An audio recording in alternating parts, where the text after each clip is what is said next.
Well, good afternoon. Today is Tuesday, January 30th. Only one more day left in this month. This month went by so fast. Of course, the older I get, I say that every day, don't I? It does get going by faster and faster and faster as I get older. And I want it to slow down. Slow down. But we have birthdays today. Today is my new granddaughter. Samantha's daughter, Jessie Jennings. Today is Jessie's birthday. So Jessie, happy birthday to you. Happy birthday to you. Happy birthday, dear Jessie. Happy birthday to you. Cha-cha-cha. Big kiss for her. She's Samantha, who is Jimmy's stepdaughter. So she's my granddaughter. So there you go. I have another granddaughter. I actually have another one besides that. So I have 4 granddaughters. I have Jessie, Jamie, Alyssa, and Sophia, and 3 grandsons, David, Sebastian, and Oliver. Perfect world for me. All my grandkids all around me. But it's also Tina McDonald's birthday. So Tina, happy birthday to you. Happy birthday to you. Happy birthday, dear Tina. Happy birthday to you. Cha-cha-cha. Just notice I got a colic going on right there. Let's get it down. But it's also Art Brown's birthday. So Art, happy birthday to you. Happy birthday to you. Happy birthday, dear Art. Happy birthday to you. Cha-cha-cha. Well, I hope all 3 of you have a great, great birthday. I've had a very productive day. And if you can tell, we got snow. My next life, I want to come back as a weatherman. Because, you can be wrong 100% of the time and people don't blame you. It's just, 2 weeks ago, we were supposed to get 6 to 9 inches of snow. We barely got an inch. Barely got an inch of snow. So last night they told us we were going to get an inch of snow in the morning. It was going to make rush hour maybe 2. They did say maybe 2. And it was going to make rush hour a little bit more treacherous because it was going to be slushy. But it was only going to snow till like 9 o'clock in the morning. And then it was going to turn into rain at 12 o'clock and wash away all the snow. I think we got 3.5 or 4 inches of snow. We got quite a bit of snow. David came over and shoveled it because Jim was going to go out there and shovel the snow. So I texted David and I said, could you come and do the snow when it stops snowing? And he said, yes. So he said, well, how about after I drop Alyssa off at work? Because Alyssa worked at 3. And at 3 o'clock, it was still snowing. It was snowing when I got up. Well, I got up late. But it started snowing because Jim told me he was up. It started snowing at 9 o'clock. So it snowed for like 6 hours straight. And it was not like a blizzardy snow, but it was a continual snow. And so we never got the rain. As you can see, it never disappeared. And David's such a nice boy, man. I can think of him as a boy. He's 22. He's going to be 23 this year. He's a young man. Anyway, he shoveled my sidewalk and he shoveled my neighbor over their sidewalk. Not their driveway. He did their sidewalk. And then he cleared me a little path so I could get to the mailbox without killing myself. And then after he did the snowblower and he got all done, he topped the shovel out and brought it down to the cement like Jim does. I think you remember that from when he lived with us. Jim was like a fanatic about the snow. The last snowstorm, we never got out there. And all the cars and Jim's truck going up and down, but it took forever for it to melt and go away. And so Jim wasn't going to have that again. So that's why I texted David. So he came over. And I offered to pay him, and he wouldn't take any money. He says, Grandma, I'm not taking any money. I said, well, I pay Sophia. She said, well, Sophia doesn't have a job, which is true. So it was very nice of him. He was very happy, though, because when he got here, I said, well, the snowblower's on the side by Papa's truck. And he goes, oh, that's right, you have a snowblower. I thought I was going to have to shovel it with just a shovel. I said, no, we have a snowblower. And he goes, sweet. So he was done within a half an hour. And then he went and changed my batteries on my Ring cameras because they were low. He sat and talked with us for a little bit. He bought a rifle, a 22. He's already taken a gun safety class, and he's going to take a hunter safety class, and because Jim's going to have him go with him hunting next year, so because Jim can't lift the deer anymore. So he said that this way David will be there to lift the deer for him. His friend that he goes with, Dick, is the same condition, like somewhat the same condition. So, but if you could say some prayers for Birdie's man. They're not married. They were married once. They got divorced, and then they met back up again a couple years later, fell in love again, but they didn't want to get married because, I don't know, maybe the first bit of the divorce, I guess, took a lot out of them. So they've been living together now for 15 years, something like that. Probably 12 or 15 years. They've been living together. But anyway, Ron, 10 years ago, had a bypass put in. They had to crack his chest open, and they broke a rib, and it was awful.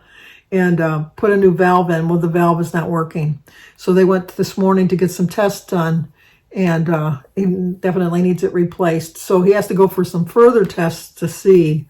They're either going to go in through his arm, through his groin, or they're going to have to cut him open again. It'll depend on his tests. So please say some prayers that that he'll get results that'll be an easy procedure. You know, if he gets it done in the groin or the arm, he'll only be in the hospital for 3 or 4 days. They don't know how long if it has to crack open his chest. I think last time he was in there was a week. And then Ruth Barnett, if you could say some prayers that she gets good results from her biopsy results, that would be good. And always for Doug and anybody else that needs prayers. Obviously, pray for them. So I spent the day balancing my checkbook. Not the whole day. It wasn't that bad. But I did that. I paid my bills, did up my budget for February. Because I have money coming in at all different times of the month. And so I just like to know what bills are due when. I used to do the automatic withdrawal. Some of them I do an automatic withdrawal where, you know, like I know that the amount is going to be the same every month. But some of them that they're different amounts, like my credit cards. I pay my credit cards, who'd have thunk, but I pay my credit cards off each month. And I never know the exact amount. So it's just easier for me to know the exact amount. And then my utilities, I'm on a budget plan, so they're the same. The only ones I don't pay automatically is my water bill and my gas bill for Semco, because they charge a $3.95 convenience fee. I'm going to slap a 50-cent stamp on there. I have tons of checks, so it's not like I have to pay. I know I originally had paid for the checks, but 50 cents a month or $3.95 a month, I'm going to go with the 50 cents. I know it's only a difference of like $3 or $4, but it just annoys me. I'm paying you already, and then you want more money just to. And you would think they'd want it automatically because then they know they're going to have it. But I don't know. I don't understand their reasoning. I really don't. So then I did that. I printed out my... I tried to get... Because I'm getting new internet on Thursday. So I'm going to be... Supposedly they say that I can keep the same email address. I think that the guy was wrong. Like he told me mine is att.net. And he said I could keep that. But I think I'm going to have to switch to Comcast.net. Still keep the beginning numbers the same, or the beginning password the same, or whatever, user ID. But I didn't want to take a chance, so I transferred my emails that I've been saving over to a Gmail account, because I know the Gmail account will go no matter where. And then I printed off some stuff that I was keeping for, I don't know why, but I was keeping it in my email. But it was stuff that I really needed, like confirmation of my devices that I've turned in. Because you know what? They can come back years later and say, I never received this. Because I've had that happen. One of my receivers from AT&T that I sent back, 7 years later, they told me I owed $500 for it. And I went in my little file cabinet and I found it. And I went over there and showed them the receipt that I had turned it in and they had received it. And so they knocked the $500 off, obviously, because I didn't have their equipment. So I like to keep all of those. So I have a file just for return devices. And so I wanted to print those off. I wanted to read my new bill for my new phone bill for next month. So I know what my charges are going to be, because I did the plan. That's another thing. They gave me $850 for my phone, but they don't give you $850 for the phone. They give you $850 for the phone, but so much a month for 3 years. So I got to make payments for 3 years. I plan on keeping the phone for 3 years, so that doesn't really bother me. But it bothers me that I got to, for 3 years, pay for a phone where I could have if I would have just paid it outright, I would have had to pay $1,100. But they're giving me $850 back by making payments. So that way they got me in a contract. They're not fooling me. So I know that. But, if that's the way I got to get $850 off a phone, which to me is a ridiculous amount for a phone. Remember, you used to go to the store and just buy a phone, and it would cost you maybe $50, and then you just plug it in. When I worked at Montgomery Wards, I always knew which things not to buy, and I'd always tell people, when I was working back in the 90s, the two products that you'd never wanted to buy, which you would have thought you would have wanted to buy, was an AT&T phone. It was the worst phone you could buy in the 90s. We had so many people bringing them back because they weren't working, and we kept sending them back. the worst. And Hamilton Beach.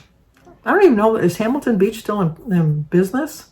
Because any of their products, constantly people were bringing back, and we were always sending it back. Because when I worked at Montgomery Ward, I was a VCB clerk, which is a vendor chargeback clerk.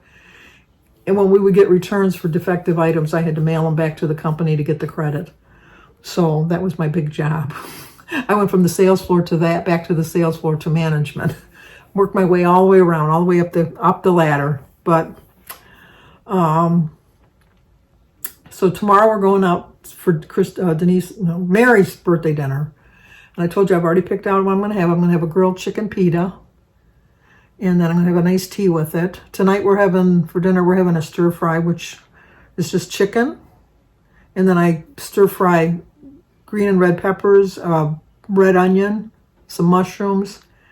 I'm going to try to sneak some broccoli in there, and hopefully Jim doesn't see it, because Jim won't eat broccoli. And then I put a little bit of soy sauce on it. And then I just put a quarter cup of cheese to melt it on top of that. And then I put soy sauce, and then I just really quick stir fried the chicken. So I don't think it'll be a high point dinner. So that'll be good. And then for breakfast, I had a yogurt with my berries on it, with some granola on top of that, with a little bit of honey. And I had 2 slices of my Aunt Millie's toast with holy guacamole on top of it. And then when I got up this morning, I was a little hungry when I woke up this morning, so I had an apple and 32 ounces of water. So I've been pretty much on plan. So I'm hoping, like I said, for a pound or less on Thursday, even eating out tomorrow, I'm still holding on to the fact that I think I can still lose a pound. And if not, I'll just chalk it up to the fact that I ate out the day before and not get discouraged. Because I probably, sodium, preservatives, things like that, they hold on to you. But like I said, I'm not giving up. I just wish that...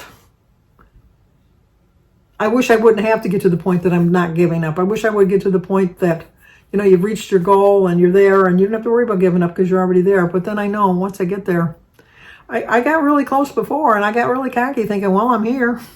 I don't have to worry about it. I'm not giving up because I'm already here. And then I gained back like 50, 60 pounds just thinking with that attitude. So I just know, not that I want to spend the rest of my life worrying about food or always being on a diet, but I have to spend the rest of my life being conscious of the healthy foods that I should be eating as opposed to the unhealthy foods that I want to eat. That's not to say that I can't have some unhealthy foods. I was watching a movie last night. You hurt my feelings. It wasn't that great. It really, I wouldn't recommend it. But it wasn't that bad, but I'm not recommending it. With Julia Louis-Dreyfus, a couple other people I didn't know. But anyway, she had this giant chocolate cookie that she was eating. It looked like she got it from Crumble Cookies. I was kind of craving a cookie. And I thought, no, the only thing you got in here are those silly old store-bought cookies, which I'll eat a store-bought cookie in a pinch. I don't want to seem like I'm better than anybody else and I'm never going to eat a store-bought cookie. But they don't call my name. And I just, I get to the point like, oh, you really want a cookie, but do you really want like a Chips Ahoy? Just like, no, those are Jim's favorite, the Chips Ahoy. No, not really. And then my grandkids like the Oreos. So we have Oreos in there. And I do like a good Oreo cookie, but I'm not going to, binge on an Oreo cookie, thankfully. But you have a crumble cookie, or we have a new place called Dirty Dough, which is a stuffed cookie, or a BJ's chocolate chip cookie, which is like a Sam's Club or a Costco. Those I cannot resist. So I don't bring them into the house. But that doesn't mean I'm never going to have a cookie. I'm just not. That's just not going to happen.